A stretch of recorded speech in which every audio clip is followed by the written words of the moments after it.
in which the laws are being given where you are scared to death. You read about this God that delivered you from the most powerful nation in the entire world, completely lorded it over them, completely destroyed them. As I said, Numbers 33 says that they buried their babies and then they went out and chased the children of Israel, and guess what they did? They chased them right into their own grave, and Pharaoh perished right there in his own grave in the Red Sea. This same God, just in a very short time frame, not even 6 months, this same God appears not in his in a similitude of anything. In other words, you would not be able to describe him. You would be able to describe the attributes associated with his presence being there. Well, what are those attributes? In Exodus chapter 20's occasion, it is a tremendous mountain.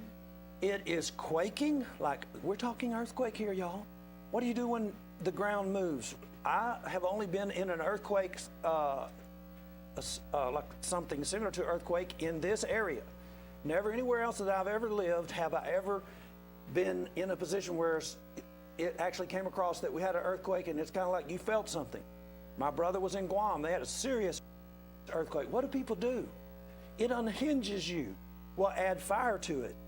Smoke, noise, just everything in the world, like you're in a tornado or you're in a hurricane. Put all that together and you've got Mount Sinai. But you move to Exodus chapter 34, and the context is Exodus chapter 33, and it's totally different. You start finding out a different way to look at God that scared me to death in Exodus 20, and you have explanatory notes in Exodus chapter 33. Let's look at the context. In Exodus 33, this is if you really break it down, you would think that God would be very upset here. Well, Exodus 20 was not God being upset. This was God trying to make a profound appearance and impression upon the individuals that are going to take his information, his extremely complex, not in the sense that you cannot understand them, but complex in the sense that the master of the universe has laid out a master plan that will enable these people to stay together for 1,500 years and still be in place when it's time to bring the Savior, the Messiah, Jesus, into play. And he is wanting to make a very great impression. And so he does what he does in Exodus chapter 20, but in Exodus chapter 33 and 34, he's giving Moses the Ten Commandments again and more information, and it's a totally different setting. What's the setting? They have just made a calf, and many of them have died, and then they had to drink the remains of the melted dust of the calf. So now Moses is back. And look at the context, and look at what you find out, what you hear about God. Exodus 33:11. And the Lord spake unto Moses face to face, as a man speaketh unto his friend. Now you might be saying, that's more like it. That's a different visual. That is a totally different concept than I had of God. I was raised, you might be saying, I was raised with a mindset about God from Exodus chapter 20. If you ever crossed him, you're smoke, you're dust. But yet, what I find is at a point where God should be at his most terrible, like the ruler Ivan the Terrible, or some other individual like Attila the Hun. No. You don't look at God based on how people behave. God has his own character and characteristics. And so when Moses goes before God this time, this is the scenario. And I encourage you to read Exodus 33. It is a tremendous picture. And the Lord spake unto Moses face to face, as a man speaketh unto his friend. Now, what takes place? Exodus 33:13, he continues, Now therefore I pray thee, if I have found grace in thy sight, show me now thy way, that I may know thee, that I might find grace in thy sight. Now, there are a lot of people that do not know that grace, that God is a God of grace and mercy. They think God is just like a totally different individual than Jesus. That's not the case. Look at this. Moses is pleading with God in the scenario where they've made a tremendous mistake, and he's saying, look, if I have found grace in thy sight. And the reason he says that is because of the way that he's interacting with God. As face to face, as a man speaketh unto his friend. Now, he doesn't see God's face. You know that. But the inference here is for us to have this idea that this is the way that God is allowing Moses to interact with him. And when a person is obedient, when a person has humbled himself and a person has conquered his will and wants to be in submission to God, listen, this is the interface, this is the interplay that you have with the creator of the world. He is not Ivan the Terrible. He is not Attila the Hun. Look at this. If I have found grace in thy sight, show me now thy way, that I may know thee, that I might find grace in thy sight. Listen, y'all. One of the greatest things, the greatest concepts that can enter into the mind of man is that you grasp this verse that you might know God's way. Right here. Now Moses is saying, if I have found grace in thy sight, show me now thy way. That's the key right here. This is what's going on. God is revealing himself. He is revealing himself with explanatory notes. You're complaining. I might have complained about the volume of information that we have to grasp, but really what it is God explaining himself and then explaining the complexities of himself and also the complexities of life. So here we are, explanatory notes. We're in Exodus 33, which is the context of Exodus 34, which is the second time that Moses is instructed with the Ten Commandments and the other associated explanatory notes. Now, you come into this scenario, this private meeting with Moses and God, and look at this. He's getting a chance. He's hearing. Do you even know what grace means? You know, when we talk about grace, grace is not just a religious term. Do you know a person who's gracious? When you have truly met someone who is gracious, it is always an experience. A gracious person is a person that you might not walk away, because it could be the case that you're not familiar with graces. Well, what are we talking about? Well, sometimes they're called social graces. A person who is equipped with social graces, they know how to behave in all kinds of different scenarios. It is very seldom that you will ever see them or them allow you to see you angry. Now, I am very careful about how people view me. There are very few people who have seen me angry. Why? Because it's not gracious to be getting angry and allowing people to see you in a scenario like that. And generally when I do that, I had a situation happen about 2 months ago here at the station. It was just high intensity, a situation where things weren't going right and we were having difficulties and we're in the middle of COVID, and this one of the individuals who is a very important person in the station's makeup, I ended up being cross with him. I could not wait till I saw him again so that I could apologize, because I do not want him to think that I'm the kind of person who doesn't realize that this is not a gracious way to behave. So, and I'm not saying that I have all the grace down. I'm just telling you, grace is not just a biblical term in the sense of you want God to let you do whatever you want to do, and you don't have to pay any of the consequences. Graciousness is a tremendous tool. It causes people to be drawn to you. It opens doors for you. And what Moses and God are talking about is that Moses has found grace. God's favor is being extended, and he's saying, I want you to show me the way so that I might know thee. I would not want to cross you in a way that I might see the terror of the Lord associated with Exodus chapter 20. I want to be able to know you, and I always want to be at peace with you. I want to be like your friend. I want to be in an association where we're having this kind of relationship. Now, notice this. I'm watching, it's a little bit slow sometimes when I do it on television. Now notice this.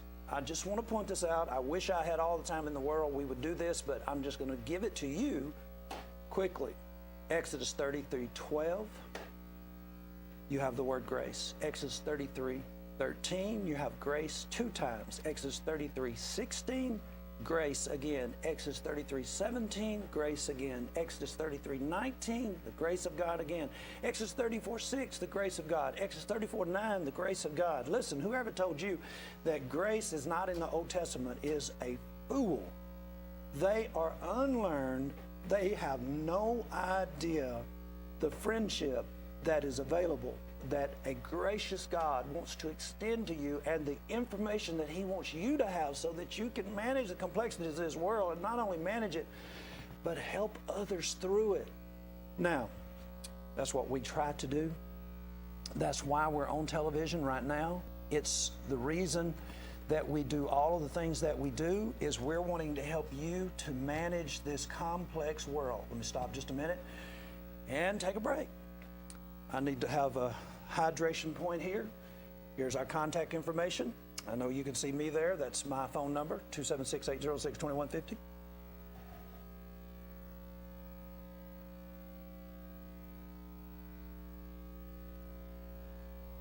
That's my email address, joeblue81@gmail.com. Why Joe Blue? Joe Blue is one of my favorite old-time preachers from the 40s. From Arkansas, joeblue81@gmail.com. There's Caleb, 276-806-3641. Caleb G. Graham, G stands for Graham. Caleb G. Robertson at gmail.com. Very simple. If you want to get in touch with us, that's what we want you to do. If you're dealing with complexities, we're sending out a whole load of books today to some of our friends that we didn't realize that we had not sent them books that we give away. Why are we doing that? Complexities, explanatory notes, helping you to better understand the grace of God so that you can be in a friend relationship. And we want you to also know about our YouTube. That's one of the key things here. Just simply type in my name, Johnny Robertson, in YouTube. For the time being, things are in a state of flux in this world. Sometimes people are on YouTube one minute, next time they're off. So right now we're in very good shape. YouTube, we just passed the 4,000 mark as far as our subscribers to our YouTube. You can subscribe. What does it do for you? It gives you a notification when we're coming on live or when we put up a new video.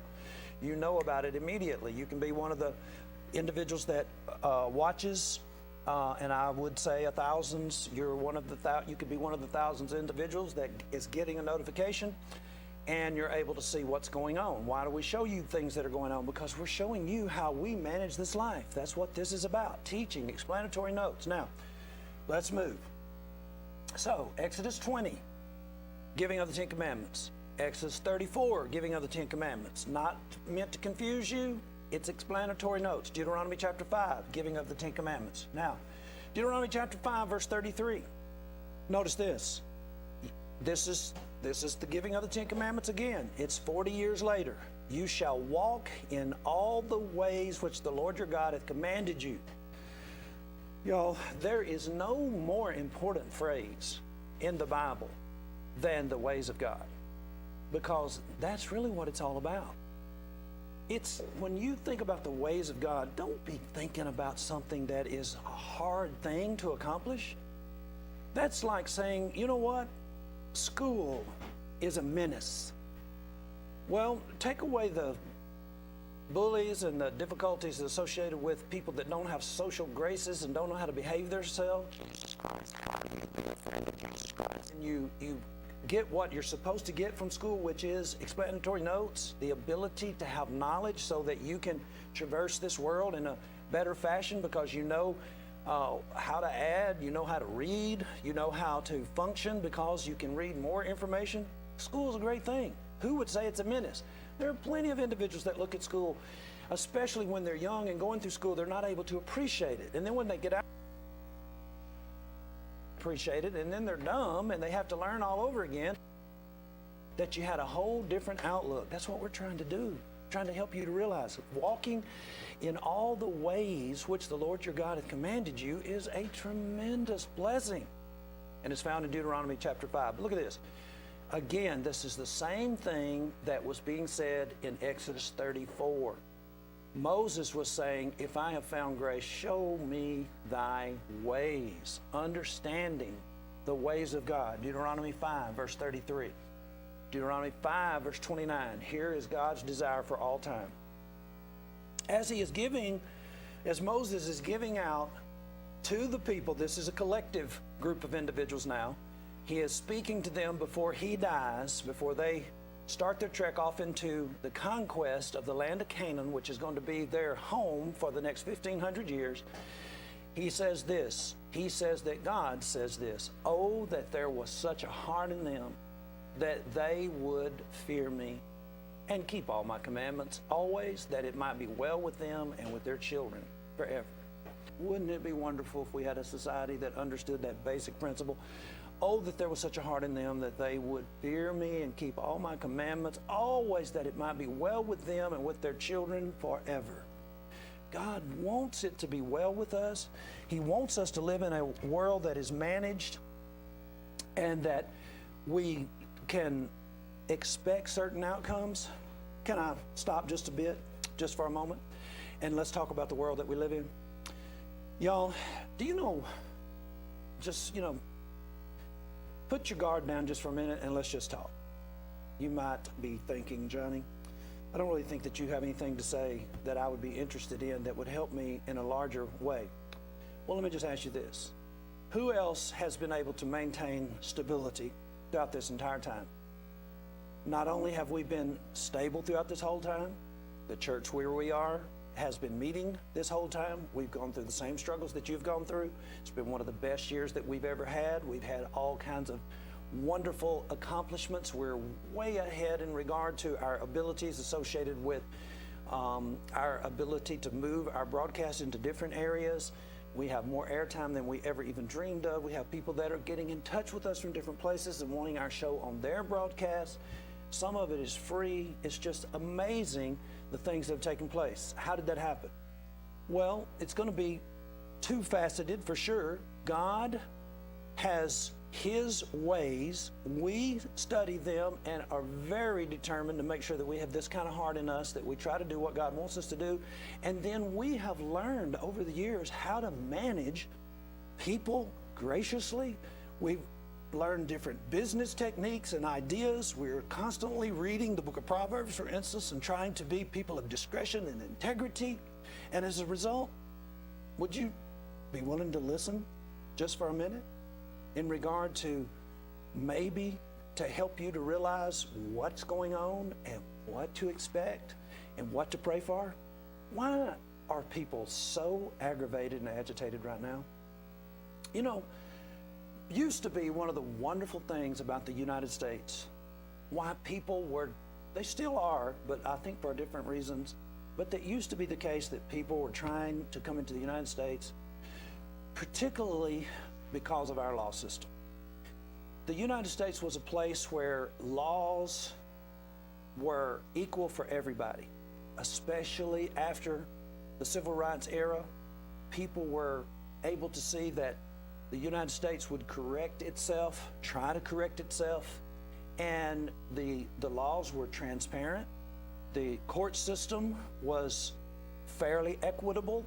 There were constantly people trying to make it more equitable, easy for you to know what sentences were going to be meted out, and people just, they lined up from every country in the entire world because of the stability associated with the United States and the willingness in the United States to keep their word. Systems would be set up, covenants would be made or agreements would be made, business deals would be made, and they would be honored. And they used to be honored on a handshake. You didn't have to go through all kinds of litigation and paperwork to make sure that you're not sneaking around for a loophole trying to get out of paying your bills and things of that nature. That used to be us. Well, now we're a nation that is characterized by no-fault divorce. What does that mean? Covenant breakers. You used to have to go to court in order to disentangle yourself from the covenant that you had made with a person, another person of an opposite sex. You then had to go through the processes associated with who's going to take care of these children that you had agreed that you jointly would take care of and raise and make them persons that are gracious and easy to get along with in society. All of those things are gone now. The idea of keeping your promise, keeping your word, those things are gone. And we live in a very difficult time. And it's playing out in front of us right now. Let's just strip this down just for a moment. And this is basic. This is basic 10 Commandments 101. When individuals hear that a particular set of plans are going to be set in place in the United States, let's say, for instance, the means by which we do business with other countries. We set these rules and these laws up, and individuals begin to build their life around them. Say, for instance, the individuals in Mexico, the individuals in South America. They're our neighboring state, they're our neighboring countries, people in Canada. We have our rules set in play. We have certain ways that we're going to do business, and that's set up, and people build their entire life plan around what the United States has said that it's going to do. Well, as it is the case, because of the way our system is set up, every 4 years or every 8 years, sometimes it's 12 years, because sometimes a individual will be president 4 years, gets reelected 4 more years, and then his predecessor, his vice president, let's say, gets reelected for another 4 years, and it's 12 years. And as in the case of Ronald Reagan and George Bush. And so for 12 years, you have a general plan of action, and everybody builds around that plan of action all over the world to do business.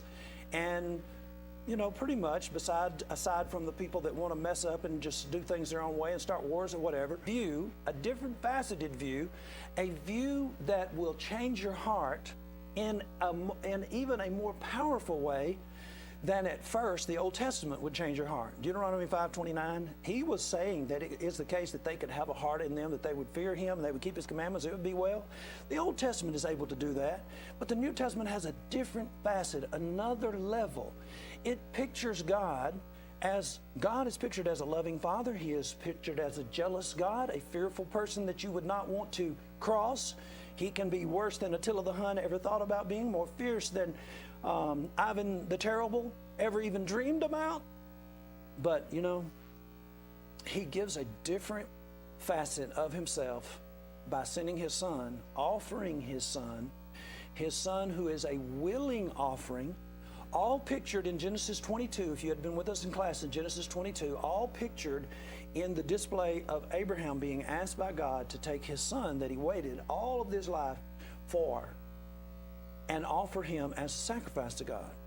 And God saw that he was willing to do that and stopped him actually after he had mentally processed it and was in the act of carrying it out. Literally, God stopped him. And this is pictured, except that it's different in that Isaac was bound. This picture is that God's son that came to the earth, the Father sending his own son, which basically means if you've seen Jesus, you've seen God. You've seen God's graciousness, you've seen his attributes and his characteristics, and Jesus is a willing offering. He is an individual that is pictured in the Old Testament. And you may say, well, you might not know that this is a picture of Jesus in the Old Testament, but it is. But here's the point. If you're not acting according to this model in John 15:14, well, you might say, I love Jesus. Oh, do you? Number one, you have to ask yourself, do you even know Jesus' commandments? Most people are keeping part of Moses' commandments. They're keeping part of David's commandments. They're keeping some of Jesus. They don't know. Your pastor has just got you so mixed up you don't even know up from down, in from out, and he won't talk. And he's got the church building shut up, and he's still asking you for money. It's like, are you ever going to wake up? And see, we look at our politicians and we say, are they ever going to wake up? When are y'all going to wake up? It's the same thing. Everybody's looking to the religious people for answers, and these guys are a bunch of nuts. How in the world are they going to be the answer when no politician listens to religious people? Don't you realize the politicians are taking advantage of your pastor just like your pastor is taking advantage of you? The politician is saying to the religious people, through your pastor, we're going to give you tax breaks. Who's going to get it? The pastor? We're going to give you tax breaks. We're going to do this for you. You vote for us. We'll get rid of abortion. We'll get rid of same-sex marriage. Lie, lie, lie, lie. You ain't going to do nothing. These individuals are not interested in anything but the business model. See what we're saying? And if your pastor is just interested in the business model, which means getting money from you like the politicians are trying to get from him, there are no answers in this model. So what do? Oh, well, then Johnny Robertson becomes the answer person. Listen, y'all. There's no way you can get around this. I'm saying from coast to coast, there are people that are watching us and constantly getting in touch with us, getting information from us, letting us help them. Why? Because they know that we are not the figures of glory. We're exalting Jesus, and we're exalting his model, and his model for unity is everybody has to know the commandments of the king. This is a kingdom. He's the monarch. And if you don't know his commandments, guess what? You're messing up. But you know what? In this scenario, if you don't know God's commands and you don't know the model, you're part of the problem. You're messing all of us up. Listen, y'all, we're just trying to give a model, present a model that will help us all be friends, help us all get along. And part of it's going to have to be, you're going to have to get rid of some of these churches. You know what? I've been praying, and I've been busy at trying to get rid of churches for 22 years in this area. And you know what? I kind of think God may be answering my prayers, because a bunch of them are going belly up. And you know what? That's good. Why? Because they weren't authorized by the king in the first place. So here we are. We have moved from the 10 commandments to the king's commandments with explanatory notes. And what I'm saying to you is the better, if you understand better the old, you will understand the new even more. Because the old is it's like the remedial. If you're studying the Old Testament, it's like you're in grade school, middle school. The information is dumbed down. It's easier to grasp. I didn't think it was easier to grasp. There's 5,000 words in Exodus, and there's only 7,000 words in all of the New Testament. Just because there's more words doesn't mean it's harder. It may be that he's giving more explanation, explanatory notes, more application, more accounts to read about how people messed up and how God had to try to fix it. And if you would spend time with that, it's just kind of like me a minute ago explaining our situation politically and economically in the world, how that's already been acted out in World War II.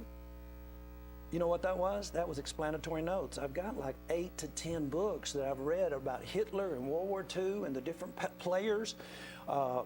Winston Churchill, 3 or 4 books on Winston Churchill. Explanatory notes. Why? Because people who don't learn from history are destined to repeat it. And we're doing that. Now, here's the question. You want to keep going with me? We just have a few little minutes left here. Let's look at this. Now, I'm going to end up leaving you with this information here pretty quick. We're at 2:30. We go to 3. And this is like the meat of the lesson. This is where I was really trying to get to make sure that you hunger and thirst for this information. We're talking about the Old Testament, and I introduced 9, 10 verses where, as you saw the second giving of the 10 Commandments, you heard Moses and God speaking about grace back and forth, and you realized that God was being gracious, and Moses was trying with everything in him to find out God's ways so that he could travel through this lifetime in a way that pleased God.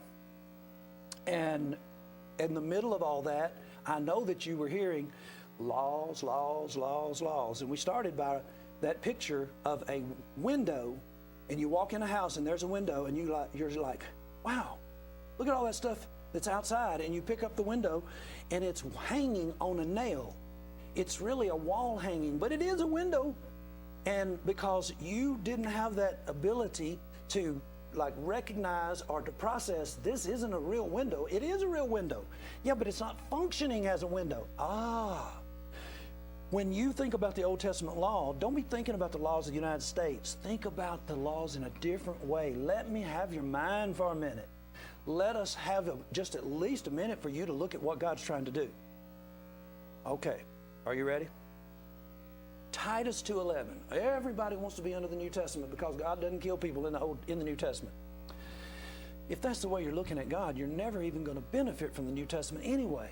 But look at this. Let's talk about grace. Titus 2:11.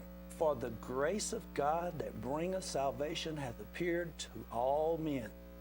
What happens? Teaching us that denying ungodliness, worldly lust, we should live soberly, righteously, and godly in this present world. Anytime you see grace, you might as well mark it down. instructions come next. That's what grace is. It's the creator of the universe giving you instructions about life. That's what grace is. He is favored us all. You might say there's people that don't know about God. Let me tell you something, folks. There is nobody that doesn't know about God. I don't know why people keep bringing up these people in these countries that they say that don't know God. Dollars go everywhere. Everybody in the entire world knows about dollars. What does dollars have to do with God? Well, right now, it has a slogan on it. In God we trust. Muslims have that. There's more Muslims than there are Christians. And there's more dollars that say in God we trust, and Muslims spend dollars. They want dollars. Listen, everybody knows about God. God has made himself known to the entire world, and when God's grace, his favor, comes out, it always comes out the same way, teaching. It is a fool and a hateful bore, a person who is a beast and a brute who does not teach his children how to manage life. You know what I'm saying? You ever seen children that the parents don't take any time with them? That is an awful person who would bring somebody into this world and then doesn't teach them. They have to learn all these lessons on the school of hard knocks. Are you kidding? God is not that kind of father. When grace appears, always, always, always instructions will be there, because that's what God's grace is. It is him as an infinite individual who created all of this, giving us the instructions to manage it, and to manage it with other people. You know, you've heard of people that just can't get along with anybody. There is no such person that can't get along with anybody. Everybody can get along. Well, how do you do it? Well, the second greatest commandment is to love your neighbor as yourself. Well, okay, I get that. That was pretty easy. But guess what? There's explanatory notes. And that's what your pastor's not going to give you. He doesn't love you the way he loves himself. He would not steal from, cheat on his wife. Your pastor doesn't love you like the explanatory notes of love your neighbor as yourself. What you're trying to do is you're trying to be a person who lives in a world where it's not all about you. Listen, I like America too, but listen, is it really the case that America First is a slogan that is biblically based? All us and none of y'all? As long as it's good for America, it's good. Listen, we have done some dastardly deeds. I've lived in some places that just, the people have just been done worse than you wouldn't, your worst enemy, you wouldn't treat these people this way. And these people are in a trust territory. That's what the countries I lived in was called. It was called a trust territory. And we practice nuclear bombs on them and let them have the fallout. And we see what radiation does as a result of these people who are in the trust territories that we took away from Japan, and they trust America. I'm saying America First is not a biblical slogan. Love your neighbor as yourself. These people are all our neighbors. We should be trying to dispense out the gospel. And you folk in the Church of Christ who are arguing about politics all the time, what is wrong with you? Politics is not the answer for our world's problems. Getting the gospel into all the world is the answer. And you might say, Joe, you're not a very good example of that. Listen, I've lived overseas twice. Don't tell me that I'm not practicing what I preach. My children were raised overseas. Caleb was born overseas. And now we're trying to build a platform that gets our message overseas. It's already overseas. There's people all over the world that are talking to us. Why? Does that make us better than anybody else? No, it doesn't do anything but just make us tired. But you know what? It also makes us friends of God and gracious people, because we're willing to teach you things, even though, kind of like your dentist, he tells you got a cavity, you know what's coming, the drill. You know, I'd hate to be a dentist, because I know everybody loves their dentist on the one hand, they hate him on the other. It's kind of the way it is when you're teaching the gospel. So here we go. Grace. When grace shows up, always, always, always, instruction is next. 1 John 5:3. For this is the love of God, that we keep his commandments, and his commandments are not grievous. Listen, the grace of God that bringeth salvation has appeared unto all men, teaching us, and his commandments are not grievous. Look, do you know the word commandment? Do you know what it means? The Greek word, entole, means prescription. Commandment, one of its primary meanings is prescription. This is the love of God, that we keep his prescription, and his prescriptions are not grievous. Can you believe that? Yes, the grace of God that bringeth salvation hath appeared unto all men. That grace of God came in the person of God's Son. But what was God's Son? A teacher. He came to give us the absolute, unvarnished, unmystery, like the full revelation of the Father to the people with explanatory notes.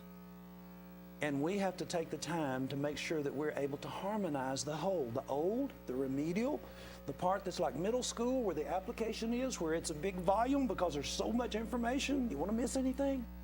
Then you get to the New Testament and you have the manifestation of God's promises, which is the grace of God. It comes with grace. Always, always, always, when you have grace, you have instruction. Now, here's my question. Have we seen God yet? Matthew 11:27, Jesus said, all things are delivered unto me of my Father. And no man knoweth the Son but the Father, neither knoweth any man the Father save the Son, and to whomsoever the Son will reveal him. Back up, back up. This is what the Son said. You want to be my friend? Sounds like a Mr. Rogers commercial, doesn't it? Be my friend. You want to be the friend of Jesus? You got to know his commandments, the prescriptions. If you are my friend, if you do whatsoever I command. You can't do what you don't know, and you can't know what you refuse and you reject. Learn the commandments of Jesus. Be the friend of God. Be the friend of Jesus. Receive the good results of the grace of God by allowing yourself to be taught.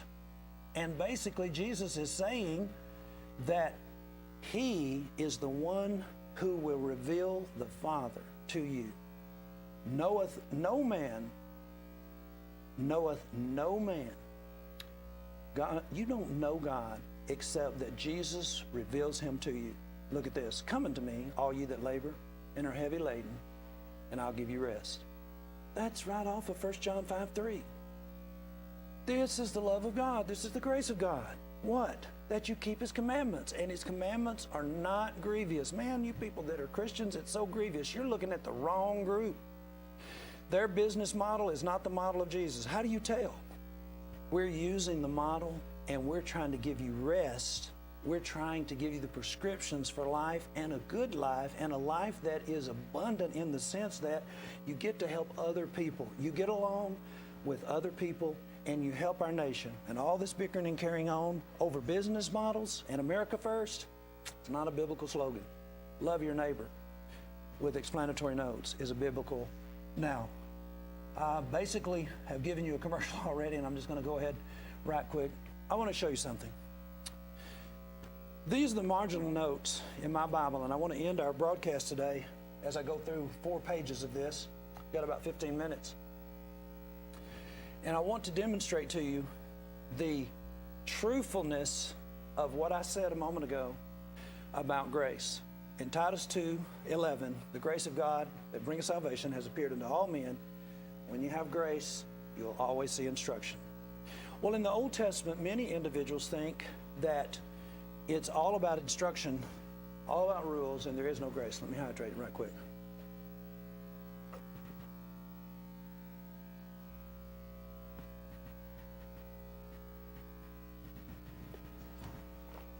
A little bit of highlights. If you want to tell a friend about this broadcast today and get them to watch it, you tell them that basically we broke down the problem with World War II, and we put it together with why we're having so many problems today, and how to think through the situation and get some clarity. That's one of the things we did in our broadcast. is we put the world into historical perspective. Learn history or you're destined to repeat it. Number two, we helped you as far as raising your children. We gave some very, very good information about how the law system in the Old Testament is developed. X equals Y, except when Z. Circumstances are different, and you need to learn that in order to raise your children. And we also told you, instructed you on how to stay out of jail for 30 years, maybe get a 2 to 3 to 5 year sentence. Hey, nobody wants to be sentenced, but if you're going to be sentenced, make it a less sentence. Don't burglarize a habitation. If you're going to do burglary, burglarize something that doesn't have people living in it. That's just makes good sense. Those are highlights. Those are things that we went through. We went through so many basic things, but we most of all demonstrated to you that there are 3 accounts where the 10 Commandments are given, and each time it's explanatory notes. And then we showed you the relationship that Moses and God had was a relationship of friends. And he said, if I have found grace in your sight, show me the way. And we brought that over to the New Testament and demonstrated that God eventually sent his son, who knew him better than anybody, to show us the way. What is the way? The model that you're using, the model that America is using, America First, is not a biblical model. Love your neighbor. All these people in the world are our neighbor. We're supposed to be doing things that help all of us. And it isn't going to help the Chinese for us to continue to make fun of them like they did in the Pink Panther of Kato and these big black rim glasses that Chinese used to always wear and the little pointy hats that we made them wear in movies and things of that nature. That's not the way we want to characterize our neighbors. We won't want them to think that we feel that way about them. We should try to respect each other, and the best way that we can do that is to begin with ourselves first, and that is by learning the instructions of the King. Now, if you're not going to do that, just forget it. Just keep on arguing and carrying on the way you're doing. Lastly, I want to make sure that you're trusting me when I say that when grace appears, there's always instructions. That's just the way it is. If your parents love you, they're going to instruct you. Kids that don't know anything, that were never disciplined, the parents didn't love them. If your parents love you, they're going to try to curb your appetites. They're going to try to help you to realize that you just can't live with self first. Sometime you're just going to have to be gracious and learn how to be gracious to other people. Now, grace always is followed by instructions. Well, Johnny, but in the Old Testament, it's all rules. I don't think you've been reading the Old Testament. I'm going to show you the margins of my Bible, and I want you to do the research. Is the Old Testament a book of rules, or is the Old Testament a book of grace? Now, what I want to do first is I want to enlarge this so that you can see that number right there, just above the lower third to the left. That's my left. I suppose it's your left as you're looking at your TV.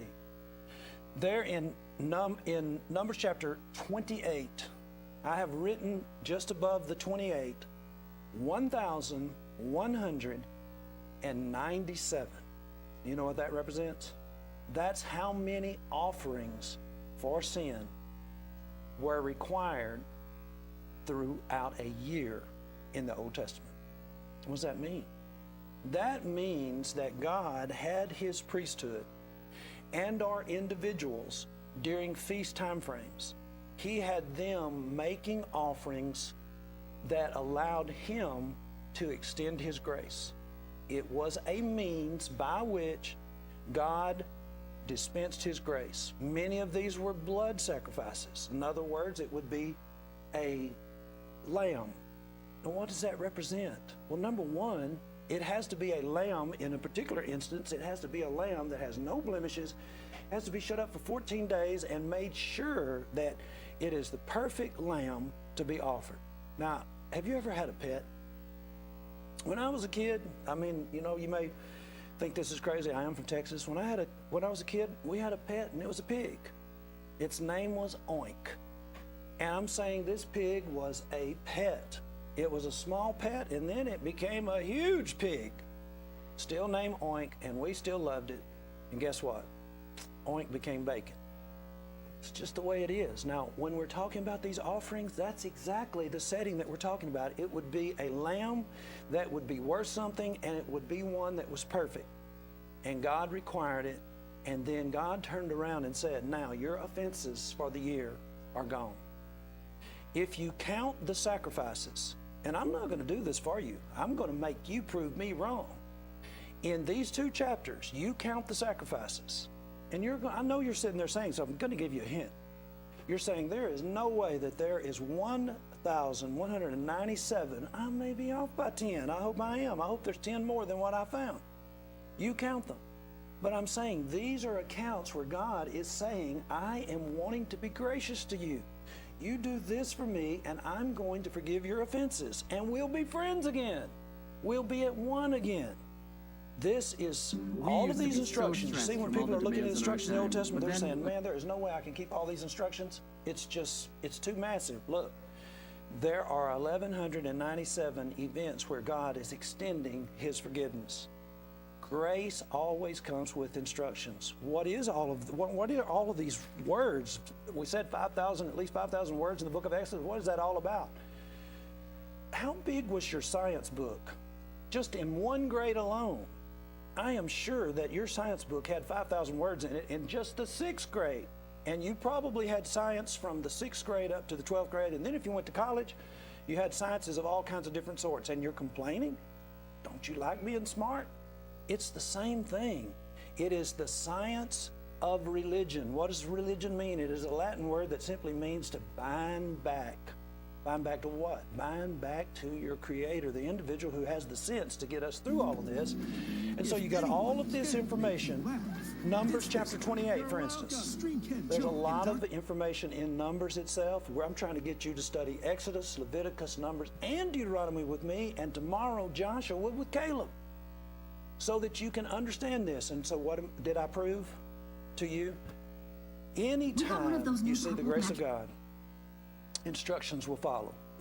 I said I would give you a hint. In regard to doing the math here and seeing how gracious God was, how many times, let me just ask you it this way. You think you sin 1,197 times in a year? You think you actually break God's prescription? Remember how we said that commandments, the word entoli, actually means prescription? Do you think that you messed up the prescription? Is God just wanting to make you deathly ill if you take the prescription the wrong way? Like what happens when you take your medicine the wrong way? It is the same principle. If you're not going to use the prescription in the right way, why do you expect to have wellness? But that isn't what God is wanting. He's not well. That was Deuteronomy 5:29. So here it is. How do you get to 1,197? Every day, morning and evening, he had the priest offer a sacrifice for the nation. So every day, that's 365 days a year. I don't know what the Jewish calendar is. My math might be off because the Jewish calendar might not have as many days in it as our calendar does today. 365 days, 2 offerings a day. What would that be? Well, I know it'd be 600 at least, and 65 twice. That's going to be another 120. So there's 720 with 2 5s in it. That's 730.